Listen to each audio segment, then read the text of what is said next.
Avec nous, Mélanie Joly, ministre du Patrimoine canadien, responsable des langues officielles. Madame Joly, bonsoir. Bonsoir. Vous venez de voir le reportage. Vous étiez, vous, dans donc la procession des ministres. Comment, on va parler de votre ministère, mais d'abord, je veux savoir comment vous avez vécu, vous, cette cérémonie?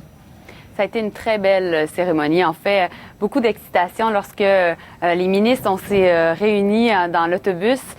On n'avait pas tous conscience qui avait quoi comme responsabilité, donc et qui allait former le cabinet. Alors, ça a été beaucoup de joie, beaucoup de surprises, beaucoup de belles conversations, un très beau moment.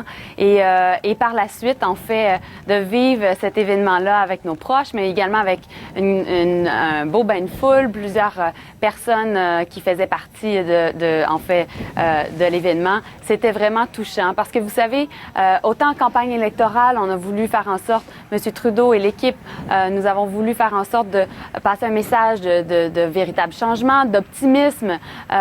Et là, ben, c'était aussi un message d'humilité, un message, je l'espère, d'authenticité aussi, qu'à terme, nous sommes tous des députés, nous représentons la population et ben, nous voulons faire en sorte de redonner confiance par rapport à la politique et au service public en particulier. En tout cas, parité et diversité, ça nous est apparu comme une évidence, comme oui. C'était très, très clair. Justin Trudeau a parlé après en conférence de presse en disant, ben c'est le Canada de 2015.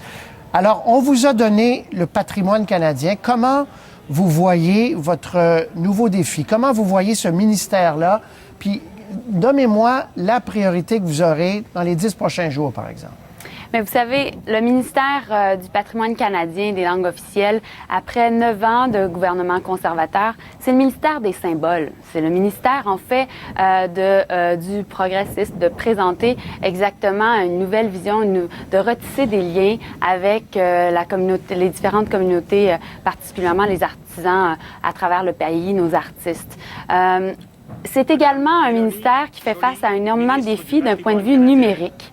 Et pour faire en sorte que nous ayons un radiodiffuseur public de 2015, un radiodiffuseur public moderne, et donc d'appuyer le virage numérique de CBC Radio-Canada va être certainement partie de mes priorités.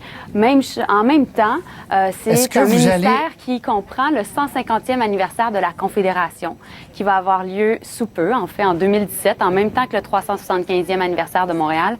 Donc, ça va être très, très important de pouvoir célébrer ce grand événement-là partout à travers le Canada.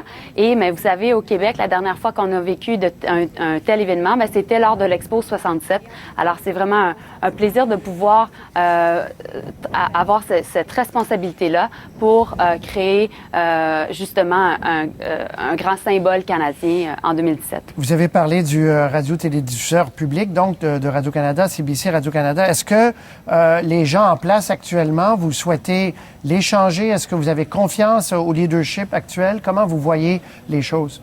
Au cours des prochains jours, bien entendu, je vais avoir l'occasion d'avoir mes séances de brefage, rencontrer mon équipe, rencontrer toute l'équipe de Patrimoine canadien, de Radio-Canada. Et en temps et lieu, on pourra prendre les décisions qui sont importantes. On sait déjà que lors de la campagne électorale, on a présenté un investissement massif dans Radio-Canada, 150 millions de dollars de plus. Ça, c'est un engagement pendant la campagne, oui? C'était un engagement. M. Trudeau l'a clairement dit, de faire en sorte justement de respecter nos promesses qui ont été présentées en campagne électorale. Et non seulement c'est 150 millions de plus dans Radio-Canada, alors qu'il y avait déjà eu des coupes de 115 millions, donc c'est plus que les coupes de M. Harper, mais c'est aussi réinvestir, doubler le budget du Conseil des arts, réinvestir dans... donc ça tient dans votre esprit, vous allez vous battre pour... Vous allez vous battre pour le Conseil des arts, par exemple, c'est de rétablir à 360 millions, je crois, et le Conseil des arts, donc, qui fait vivre pas mal d'artistes au pays. Ça, c'est des engagements que vous allez batailler pour les respecter, en tout cas, parce que ça peut tirer entre les ministères, là. Oui, mais vous pouvez être sûr que je vais être une voix forte au Conseil des ministres pour s'assurer justement qu'on a un respect de notre patrimoine canadien, qu'on a un respect de nos artisans, qu'on a un respect de notre radiodiffuseur public. Je parlais tantôt en point de presse avec mon collègue Scott Bryson, qui lui est au Conseil du Trésor et qui reparlait de l'importance... C'est avec lui que vous soyez amis, là. Bien, c'est avec lui qu'on parlait de l'importance de redonner confiance à nos fonctionnaires, aux personnes qui travaillent au sein du gouvernement fédéral. Mais c'est la même chose, en fait, pour Radio-Canada. Revaloriser, en fait, le travail des artisans de Radio-Canada. Et de CBC, bien entendu. 3 ministres sur l'île de Montréal. Premier ministre sur l'île de Montréal, évidemment. Qu'est-ce que ça vous dit sur la place de Montréal pour les prochaines années? Bien, que Montréal redevient important dans l'agenda Ottawa, que le Québec, lors du 19 octobre dernier, a décidé d'élire 40 députés, une grande députation au sein d'un gouvernement libéral, et que Montréal et le Québec redevient important, en fait, à l'agenda à Ottawa. Et puis, je suis honorée d'avoir reçu la confiance des citoyens d'un de ces quartiers-villes à Montréal pour bien les représenter, mais au-delà de ça aussi, de faire partie de l'équipe qui va pouvoir justement bien défendre les intérêts de notre métropole. Et vous allez bien vous entendre avec le maire Coderre? Bien, ça va de soi. Mélanie Joly, félicitations pour votre nomination. Merci. À la prochaine. Merci. Au revoir. Plaisir.